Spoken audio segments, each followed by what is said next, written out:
Give me like a favorite sleeper of yours in this draft. Just someone you've become obsessed with that's maybe a little lower in consensus to you. Yeah, I mean, it's almost a little bit late to be calling him a sleeper because he's already kind of rising to this point, but I'm really high on Bub Carrington, who's now looking like he's going to go in the lottery, maybe late lottery at some point, but a young player in this draft, has some good size for an on-ball player, and just a player that can really create offense for himself. Just an unbelievable on-ball, off the dribble shooter. That's the type of archetype that I really like. I think it's something that, a few years ago we were all kind of down on, like a guy that creates his own offense, might not fit into a team concept very well, but that's something that is always valuable. If you can create your own offense in this league, you're going to have a role somewhere. I kind of looked at him kind of the same way I looked at like Cam Thomas, who is a really polarizing player in this league because he just takes a lot of jump shots, takes a lot of bad shots, but you're making them. No one's going to complain. And Carrington is a player that I do think has that same type of explosive ability to shoot the basketball off the dribble. Teams are probably picking him as a point guard in a way, but he's more of a combo guard. He can make plays for others. Just I don't think you see players with his ability to shoot off the dribble very often. Yeah, you say real quick, he's number 20 right now in the ESPN mock that went up like 15 minutes ago, so he's still outside there. But in their reporting, they write, quote, Carrington was not in the group of 21 players receiving an invite to the draft, but he could end up being one of the final 4 or so players to get a nod later this week, as he's in the conversation for teams earlier than that pick. This is exactly right. Yeah, what do you see? How far apart do you feel like him and somebody like Rob Dillingham are? Similar players. I've seen, some people, some writers seem to have actually Carrington equal or above Dillingham. Obviously, I think the more consensus, like what everybody's saying, we associate Dillingham as this high lottery type guy. How far apart do you feel like those two as kind of similar pull-up jump shooting first players go when we get to next Thursday and the draft actually happens? I don't have them too far apart because I think Dillingham is a much better spot-up three-point shooter. Like, that's something that Carrington's kind of missing right now. But at the same time, like, I think that, Bub's ability to create off the bounce is just a little bit better than Dillingham's, especially at his size. I think that Dillingham is a much smaller player. I think that's going to, present some problems for him, especially on the defensive end. Like, I think Carrington is not a guy that is great defensively, but he does have the size where you're not going to be able to pick on him quite as much. So I do think it could come down to fit. Like, I do think Dillingham with San Antonio is probably an ideal situation where apparently his team is pushing to get him to the Spurs. So I understand that a lot. Like, you just want to have Wembanyama behind you defensively. Like, that can, kind of mask all your weaknesses. But I do think it's pretty close between the two of them.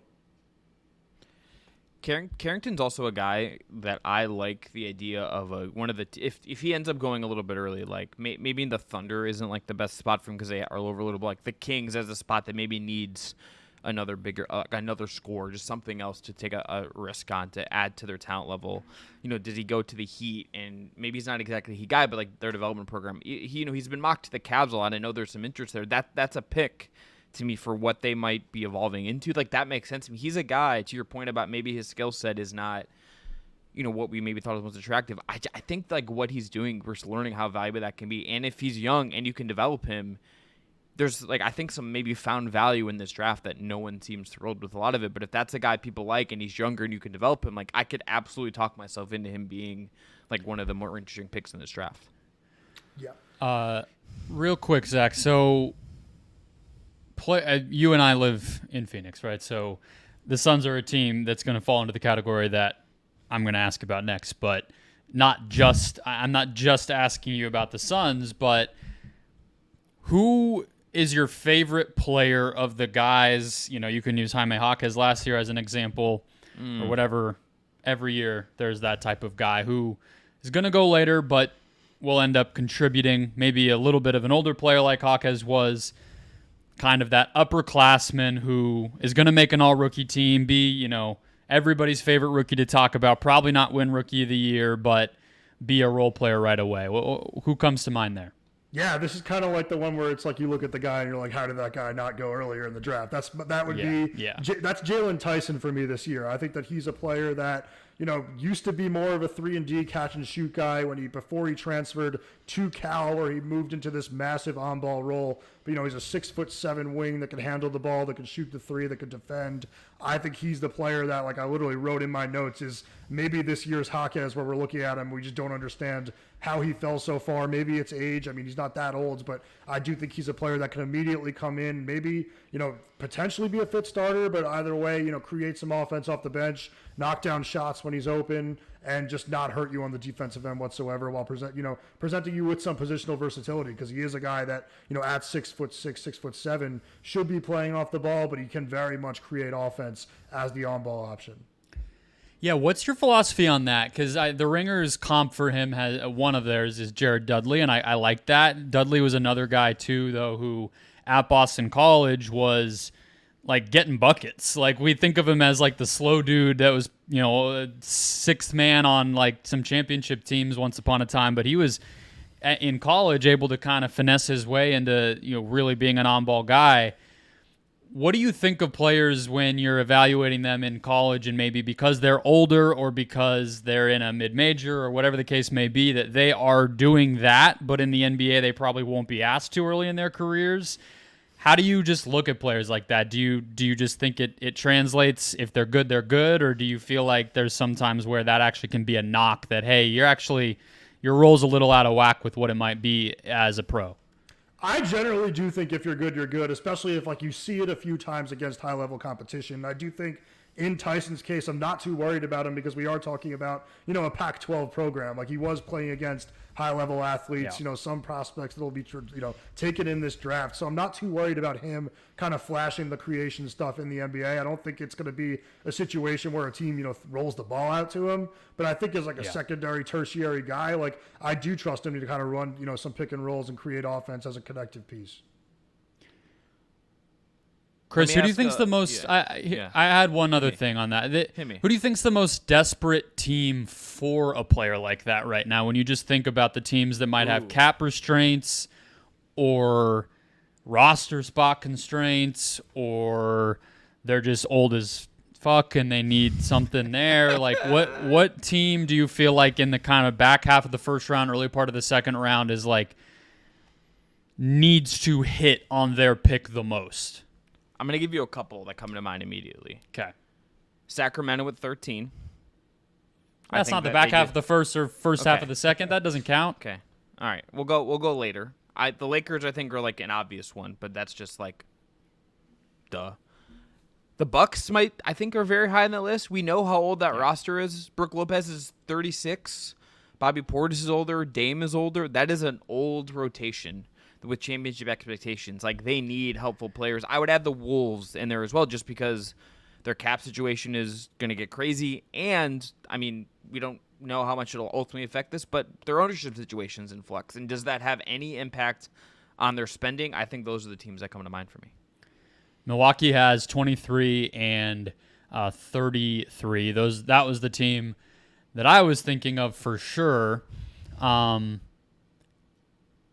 They just need talent desperately, and they just need good players. And if they're young and have upside, fantastic. They were not athletic this past season. They were not dynamic at all.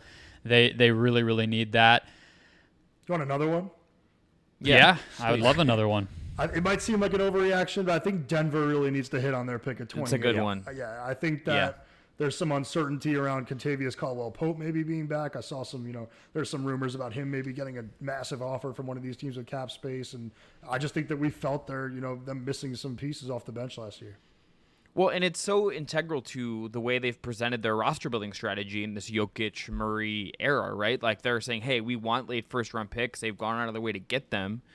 Last year, didn't exactly work to the way you would have wanted. Hunter Tyson didn't really give them anything. Peyton Watson was not trusted to the utmost degree where he got fully empowered. Christian Brown is kind of the one guy there, but all the other guys they've picked in this range, Zeke Naji, whomever, they haven't really clicked in that way. So them getting someone who could actually give them minutes next year, I agree, would be a really big deal. Julian Strawweather, another guy who really didn't give them much despite kind of fitting in this mold, in theory.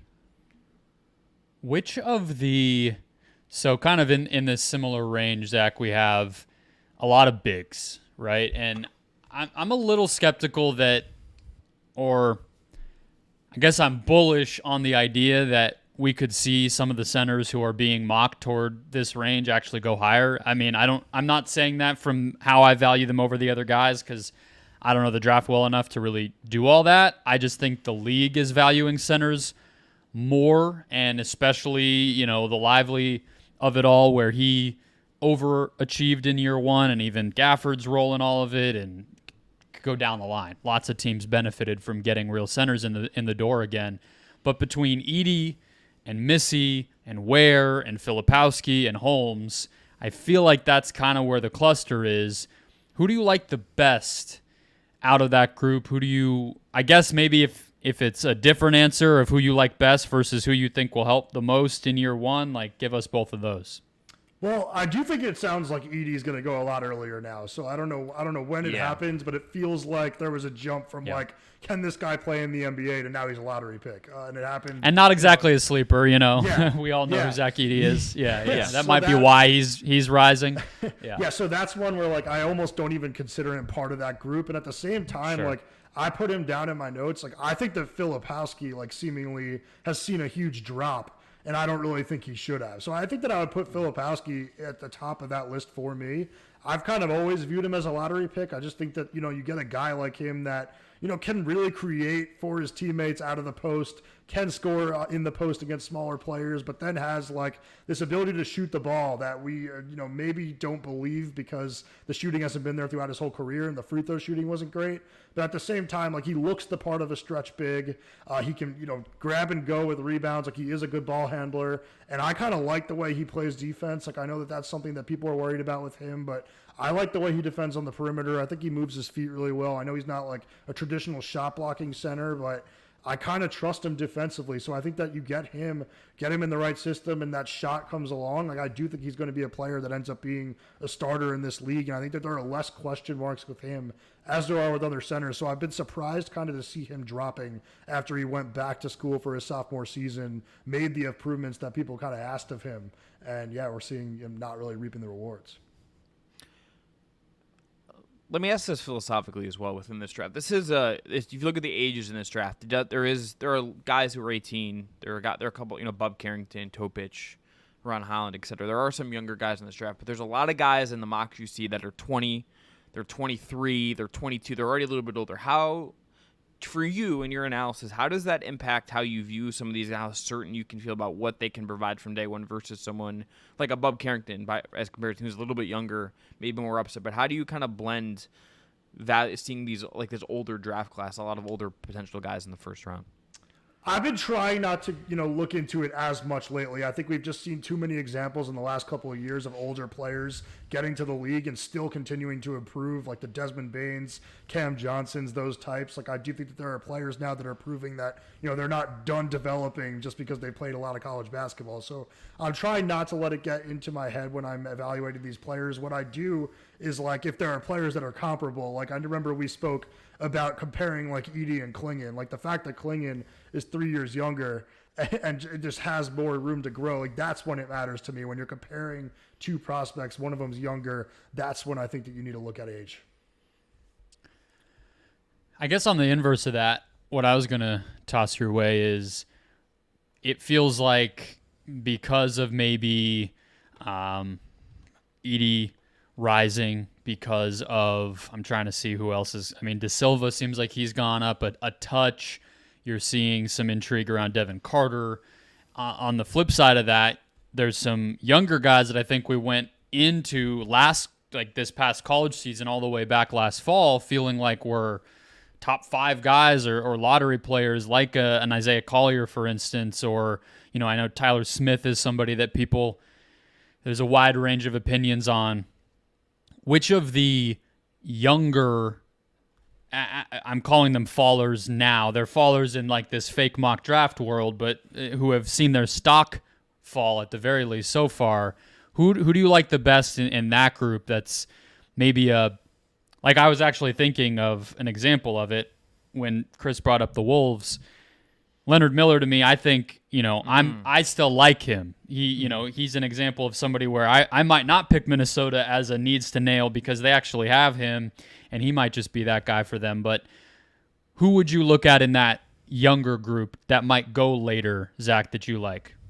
I do think Collier's fallen a little too far. Like, I feel like I came on here and kind of went into his flaws a little bit a few episodes ago, but at the same time, like, you know, you're talking about him now in the 20 to 25 range. This is a player that we were talking about as a top 5 player and a potential number 1 pick before the season. And I do think that USC, you know, I've given them, you know, some trouble for what they did with Bronny. Like, I just don't think that they put these players in a really winning environment. I think there were a lot of on-ball guards on that team, not a lot of floor spacing. I think it was a really tough place to just kind of show your game. So I do think that Collier is a guy that could easily get to the NBA and just be a lot better than he was in college. I think that there's a lot there in terms of tools. And I think if you're a team like picking in the late 20s, if he somehow falls to you, you're ecstatic about getting a potential player that can maybe turn into a core piece for you in a draft that, you know, is viewed as weak and you just never thought you'd have that shot. I was giving you a softball there. You just could have gone right to Bronny. You didn't. It was hanging right over the plate. Oh, you didn't hit it. Brendon, we'll save the Bronny question because I have a very blunt Bronny question I want to ask, but I have a more trolly question I want to ask. So can I make the case that Topic is potentially going to be a sleeper? Can I make this case? I'm not moving him. Like, I have him at number 1 on my board, and I don't really want to move him just because I do still think, like, it might take a year, but I still think he's going to be the best player in the draft. This is the thing. He's 18. I understand the ACL stuff. That's never like a good. You can't tell me that like an ACL tear at that age is like a quote unquote like good thing. But we have a track record in the NBA of guys taking redshirt years. Chet, Blake Griffin, Joel Embiid, etc. Like, guys do miss time and then have really good careers. Like, if the Jazz get him at 9 or whatever, I think their pick's at 9 or 10, one of the two. Yeah.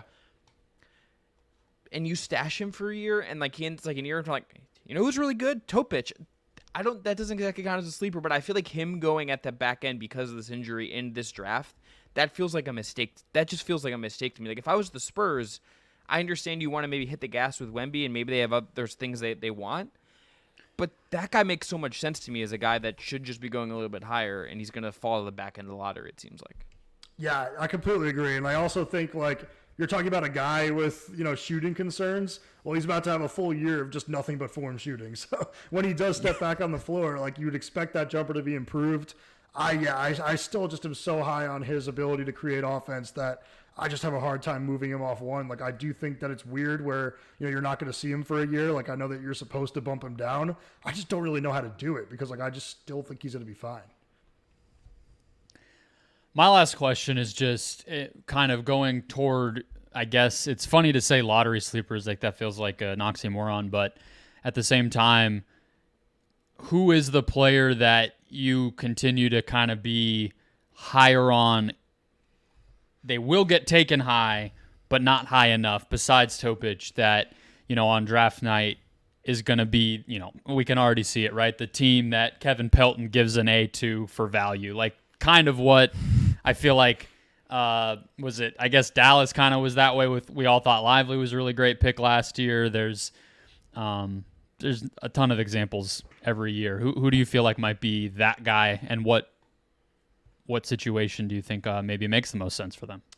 I think I have the same answer as you. I still think Cody Williams is the guy that, like, when I watch him play the game, I think that there's tools of a number 1 pick in there. And I know that there were some, you know, late season concerns. There was an injury that kind of derailed his season. But I just think, like, watching him play, the ability to handle the ball, the ability to shoot the ball, I know it was low volume, but, like, the form looks good to me. I think that he's a guy that could be a good defensive wing. I just don't really see why he's not going top 5, like, definitively in this draft. So I think that we're going to be looking at that in a few years and just kind of wondering the same thing, like with his brother, like, where did it go wrong? Why was he not taken earlier? With his brother, it makes more sense because he was playing at a mid-major. Yeah. Chris, I know you're going to get to your LeBron James Jr. question here.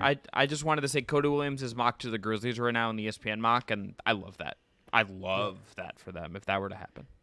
Yeah, I think so. I mean, what I was going to point to is felt like there were rumors in a lot of the insider mocks for a while in this case being like a week with this stuff, where Cody Williams was thought of as potentially a Detroit option. And I liked that. Now Buzelis is there, and it's almost like this thing where we're still a week out, and it's just a lock that Buzelis is going to go to the Pistons. And I always raise an eyebrow when things get locked into place so specifically this early. And then you're hearing all this stuff about there's 4 different camps and the Monty Williams firing and everything else. So I guess that's all just to say, I hope they're the team to just trust their gut and reach on Cody Williams. I think that they're the right. I know with the SAR, like that's a little bit of a risk if Cody Williams jumper, even if it's fine in the grand scheme of things, if he's a low volume guy, that fit can get tricky. I don't think it's any more of a risk or less than Buzelis, frankly. So they feel like another perfect option. Obviously, if he goes to Memphis, we'll all celebrate, and that'll be exactly what I was asking, I think, Chris. Like, that would be the Dallas taking Lively of this draft, where it's like, thing that team needed, player that provides it, great, A+. But I want a team higher up to do it, and I feel like the Pistons might. I did tweet, like, when they hired Fred Vinson from the Pelicans, that seemed to open the door for the Pistons to go with one of the upside swings rather than like the Reed Shepherd, Dalton Connect types, because Vincent is kind of credited with getting all these New Orleans guys 3-point percentages up. He's viewed as one of the best 3-point shooting coaches in the league. So I kind of get now why they might be targeting a Buzelis, who might be a jumper away from being one of the best players in this draft. I also think it kind of like opened the door for like, even if they wanted to, swing on like a Ron Holland, but I definitely thought that was the end of like a win now, ready-made player at number 5. All right. I have 2 last questions. One is about Bronny. You've already tipped my hand, so we'll do that one first. Is there a world where he works out in some ways? It looks like he's going to be a late second-round pick. Everyone thinks the Lakers. We'll see where it actually is. But is he someone that, with a better development system, in a more normal circumstances, post-USC, could you see him figuring it out and getting developed into like a good value second-round pick in time? I think so, because honestly, like coming out of high school, he was ranked in a similar range as Reed Shepherd. Like, people forget that he was a player that we thought could play before he got to USC, and I do think that, obviously he had horrible circumstances with the Trojans. Like, he had the cardiac arrest before the season, got off to a slow start. Like, that's not a normal training camp. And then I mentioned before, like, it wasn't a normal situation for him having to go play with Collier, Boog Ellis, like 2 guys that really need the ball. There wasn't a lot of spacing for him. I think when Bronny gets to the NBA, like when he's only asked to just defend the opposing team's lead guard and knock down some threes, like that's when he's going to thrive. So I don't know, like it's an easy comparison to make. Like, I do think Deuce McBride is a really good player comp for him. I do think there's a path towards Bronny being, a solid rotation player. And I actually thought, hearing Rich Paul talk the other day about where he might go, where he might not go, I thought that like it was interesting that he mentioned there's a connection there with the Raptors at 31. I don't know. Yeah. It might feel a little early, but that felt out of left field to me in a way that like he knows something. Yeah, just to give my thoughts on it, because the Suns are the one of only 2 teams to work him out. So I've thought about it and looked at it a little bit. And the only other thing I would add is just, if you're going to bet on any person to be better than what they are now, I'm going to go with the guy who has the resources and background that anyone else in this draft would probably trade for in a heartbeat. You know what I mean? Like, it's not, I actually don't know if I fully agree. I know you were just kind of saying it offhandedly, Chris, but I'm not positive this actually will be a better developmental situation than him. Like, speaking of what Rich Paul said, like he talked about how, a 2-way is not good, Yeah. and everything else. But I'm like, also is, never seeing real competitive basketball for a year great either? I mean, I mean, it's not a science. If this stuff was figured out and we knew which was better, we would just put everybody there. I guess the 2-way thing made me wonder, does that also mean like a G League assignment is off the table? That's the thing that I also wondered, because like the 2-way thing is like really partially I feel like a physical thing. Yeah, I mean, Rich Paul can't control if he gets assigned to the G League in January, but he can decide if he's going to be on a 2-way contract or a real full NBA contract. So I guess we'll see. But I just think, look, he has money and commitment and investment from not only his dad, but the agency that his dad like kind of help start up basically, and like all those things are working in his favor. Whereas, if I pull a name out of the hat like a Jalen Bridges from Baylor who's mocked in this, it's like I don't know anything about that guy. I know Bronny has everything he needs. It's just about maximizing it. So I think that goes a long way for me. And we all know the second round can be somewhat of a crapshoot anyway. So I don't think it's crazy that he could go 31, or frankly, like if he went in the first round, I know it'd just be the laughing talking point of the next Monday after the draft. But to me, like, it's not that insane. I don't see a situation where he's getting minutes for any team in the league, honestly, right now. So It's like, whatever, Rich Paul might want it, but it's not going to happen. I do think, like, the Raptors, another reason I think it makes sense is just kind of because they've used their G League team really well historically. Like, they're ones that actually use it to develop players for the NBA. Like, it's a very similar system to what you would do with the Raptors. So I thought that was interesting when he said it. Yeah, that felt intentional. It's a good shout. So the last question, the G League Ignite guys.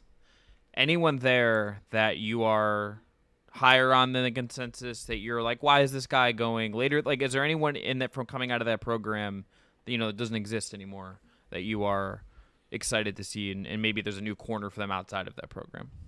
I think all of them are pretty good. Like, I think Holland has his flaws as a shooter, but just a really athletic wing, like gets after to the defensive end. Apparently, like, is really driven to be great. Like, that's what you want if a guy can't shoot, like, that he's going to work to do it. And then I think Buzelis is just a really talented player as well. And I know you guys mentioned Tyler Smith before.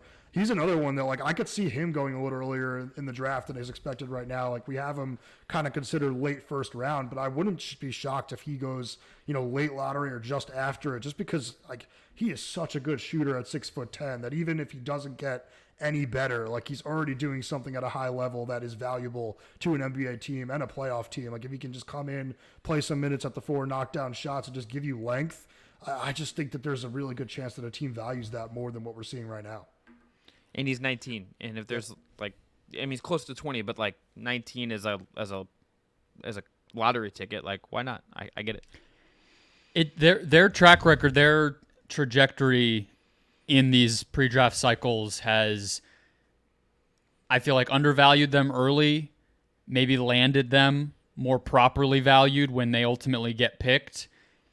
And then in their NBA careers, I know I'm painting with broad strokes, not every single guy, but for the most part, they've been better bets than a lot of other players. And I think that honestly, I think speaks to why the program doesn't exist, because they are sort of getting undervalued, I think, relative to their talent. I understand, like, Scoot went third and Jalen Green went second. Like, it's hard to kind of make the case when you put it that way, but you just look at, like Dyson Daniels, Beauchamp, Hardy. I mentioned Leonard Miller. I think the Spurs, like, got good stuff from Sissoko in Summer League and seemed to think he could play.